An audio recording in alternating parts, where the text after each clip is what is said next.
નમસ્કાર વિદ્યાર્થી મિત્રો, ગઈકાલે આપણે પાઠ નંબર 6 સુબહના અભ્યાસના પ્રશ્નોની ચર્ચા કરી. આજે હવે આપણે સ્વાધ્યાયના પ્રશ્નોની ચર્ચા કરીશું. सुबह से घर के सभी लोग सफाई क्यों कर रहे थे? तो इसका उत्तर आएगा कि सुबह से घर के लोग इसलिए सफाई कर रहे थे क्योंकि आगे दिवाली का त्यौहार आने वाला था.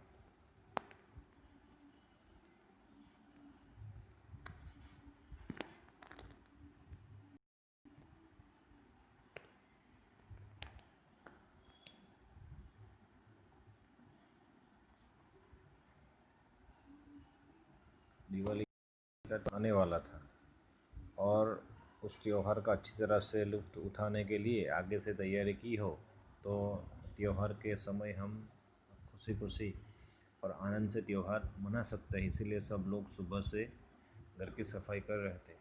रेशमा को घर की सफाई में क्यों नहीं लगाया गया होगा?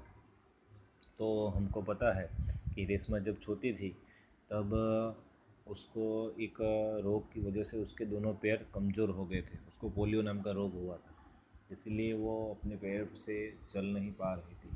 इसकी यह तकलीफ़ के कारण सभी लोगों ने उसको सफाई में नहीं लगाया होगा.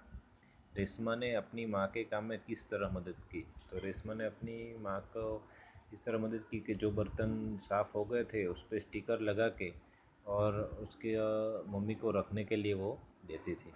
माँ ने रेशमा को बाज़ार क्यों भेजा? तो माँ को लड्डू बनाने के लिए कुछ सामान चाहिए था. घर के सभी लोग कहीं न कहीं गए थे, इसलिए माँ ने रेशमा को बाज़ार भेजा. रेशमा ने गोलू को धक्का क्यों मारा? तो हमको पता है कि गोलू जब पटाखे फोड़ रहा था तब वो उसके पीछे एक पटाखा पड़ा था, उसे लगा कि वो बुझ गया है, लेकिन वो जल रहा था. जब रेशमा ने देखा कि पटाखे की वजह से गोलू को हानि होने की शक्यता है, इसलिए रेशमा ने गोलू को ज़ोर से धक्का दिया. दूसरा प्रश्न है, रेशमा की जिंदा दिली विषय पर संक्षेप में लिखिए. तो आगे जो हमने घटना थी कि रेशमा ने को शारीरिक अक्षमता थी, फिर भी वो कार्य करती थी. वो उसके मन में कोई भी किसी भी प्रकार का नकारात्मक विचार नहीं आता था. और वो जो गोलू वाली घटना है इसका हम विवरण इसमें लिख सकते हैं. નીચે दी गई घटनाओं को कहानी के क्रम में लिखिए. હવે જો આમાં શું કરવાનું છે તો આપણને અહીંયા કહાનીના ક્રમમાં લખવાનું છે, બરાબર. અહીંયા આપણે 6 વાક્ય આપ્યા છે, બરાબર. તો તેને આપણે ક્રમ આપવાનો રહેશે, બરાબર. તો 3 નંબરનું જે વાક્ય છે એ પહેલું આવશે, બરાબર. આ વાક્ય પહેલું આવશે. આપણે અહીંયા એક લખી દઈએ, એક લખીએ, બરાબર. एक, रेशमा बाजार से सामान लाई, बराबर. પછી આવશે રેશમા કા ઘર દિયો કો ઝિલમિલાલ પ્રકાશ से लगा. આ નંબરનું જે વાક્ય છે એ બીજું આવશે, બરાબર. ત્રીજું વાક્ય આવશે ગોલુ અપનો કે, ત્રીજું વાક્ય આવશે 5મા નંબરનું જે છે એ ત્રીજું આવશે, બરાબર. પછી બીજા નંબરનું વાક્ય છે એ ચોથું આવશે, બરાબર. છઠ્ઠા નંબરનું વાક્ય છે એ 5મું આવશે અને પહેલા નંબરનું વાક્ય છે છઠ્ઠું, બરાબર. આ રીતે આખા વાર્તાના ક્રમમાં આવશે. તમે બધાએ શાંતિપૂર્વક પાઠ વાંચ્યો જ છે એટલે તમને ખ્યાલ આવી જ જશે, બરાબર છે. ત્યારબાદ પછીનો પ્રશ્ન છે, નિમ્નલિખિત મુહાવરે કે અર્થ દેकर વાક્યમાં પ્રયોગ કીજીએ. તો જો મુહાવરેના અર્થ અહીં ઉપર આપેલા જ છે, બરાબર. એનો તમારે વાક્યમાં પ્રયોગ કરવાનો છે. तो आँखों का तारा होना, एक હું તમને સમજ આપી દઉં છું. આँખों का तारा होना तो बहुत प्यारा होना, બરાબર. તો આમાં જે બ્લેક અક્ષરે ઘાટા અક્ષર આપ્યું છે એને મુહાવરે કહેવાય છે.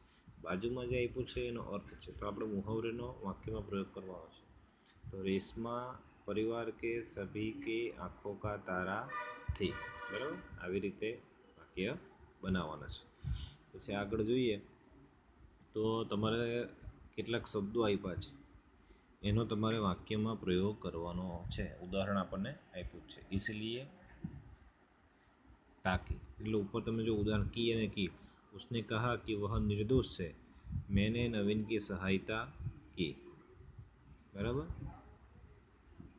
तो હવે આગળ જો इसीलिए અને ताकि, वह अच्छी तरह से पढ़ाई नहीं करता था इसीलिए वह एग्ज़ाम में फेल हुआ। હવે તાકીના શબ્દ છે તો એનું વાક્ય કેવી રીતે બનશે? वह खूब मेहनत कर रहा था ताकि वह वर्ग में प्रथम आ सके, बराबर। બીજું છે क्योंकि અને जबकि, बराबर। उसे जेल जाना पड़ा क्योंकि उसने चोरी की थी, बराबर। હવે એ જ વાક્યનું મુદ્દે ઉસે જેલ જાના પડા જબકि उसने ચોરી નહીં થી, બરાબર। એ રીતે બનશે ઓર અને ઓર, બરાબર। આનું આપણે વાક્ય બનાવવાનું છે કે એમાં ઓર એટલે કે રેસમાં ઓર ગોલું પટાકે છોડ રહે થે, અને ઓર એટલે કે એનું બનશે એનું વાક્ય औरનું वाक्य बन से कि मेरा घर रेलवे स्टेशन की ओर है, मैं पढ़ाई कर रहा था, और मैंने आवश्यक कक्षा में आवाज़ करना मना है, बराबर। હવે આવે છે પ્રશ્ન 6, माँ को मिलते ही मेरी खुशी का ठिकाना न रहा, माँ से मिलते ही हमारी खुशियों का ठिकाना न रहा। यहाँ हमें वचन परिवर्तन करना है, बराबर। એટલે કે એક વચન હોય તો બહુવચન કરવાનું, બહુવચન હોય તો એક વચન કરવાનું। તો અહીંયા આપણને આપ્યું છે કે ऐसी कई घटनाएं मेरे साथ घटी है, तो આમાં આવશે ऐसी घटना मेरे साथ घटी है। અહીં બહુવચન છે તો આપણે એક વચન કરવાનું।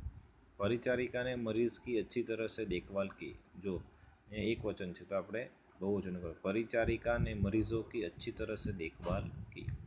रात को मैंने सुंदर सपना देखा, तो रात को हमने सुंदर सपना देखा। चौथों वाक्य, भूकंप के झटके आए फिर भी मैं नहीं घबराया, जो झटका है तो झटकाનું झटके થશે, બરાબર છે।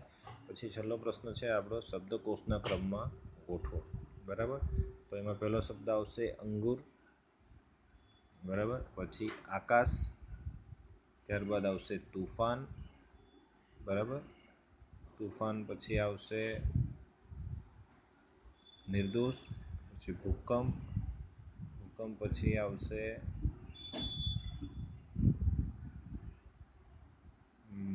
મરીઝ, પછી મહેનત, પછી શ્રેષ્ઠ અને સુંદર, બરાબર। આ રીતે કક્કાવારીના ક્રમમાં ગોઠવવાનું રહેશે। ત્યાર પછી આગળનો જે ભાષા સજ્જતા છે એમાં આપણે જોઈએ તો અત્યારે આપણને એમાં વિશેષણ, બરાબર, એની વાત કરવામાં આવી છે। ઉદાહરણ જો, ग्वाले के हाथ में लाठी है, ग्वाले के हाथ में लंबी लाठी है, ठीक है। तो लाठी शब्द था ही लेकिन लंबी से उसकी विशेषता दर्शाता है, ठीक है। इसलिए संज्ञा शब्दों की विशेषता बताने वाले ये शब्द विशेषण कहलाते हैं। આપણે ગુજરાતીમાં વ્યાખ્યા જોઈએ છે કે નામના અર્થમાં વધારો કરે એને આપણે વિશેષણ કહીએ છીએ, બરાબર। तो यहाँ संज्ञा शब्दों की विशेषता बताने के लिए विशेषण कहलाते हैं। निम्नलिखित वाक्यों में से विशेषण छांटिए। रेशमा हिम्मती लड़की है, बराबर। तो आमा हिम्मती है ये विशेषण है, बराबर। ત્યાર પછી બીજું જુઓ તો छोटा बच्चा फिसल गया, छोटा, बराबर। પછી આગળ છે कक्षा में 10 लड़कियां पढ़ रही है तो 10, बराबर। ત્યાર પછી આવે છે उसकी हर सुबह नई सुबह होती है, तो नहीं। कुत्ता वफादार प्राणी है, तो શું આવશે? વફાદાર, બરાબર। આ રીતના આપણે આ વિશેષણ છે એનો આપણે ઉપયોગ જોયો, બરાબર। હવે તમને આની સમજ આપી દીધી છે તો દરેક વિદ્યાર્થી ખાસ આપણી એકમ કસોટી આવે છે વિશેષ તૈયારી કરો। આપણે બધા પ્રશ્નોત્તર થઈ ગયા છે તો એને વારંવાર મુહાવરો કરી અને મુખપાઠ કરવાનો પ્રયત્ન કરશો, જેથી કરીને આપણે દરેક અધ્યયન નિષ્પત્તિ છે બધી સિદ્ધ થઈ શકે। ધન્યવાદ।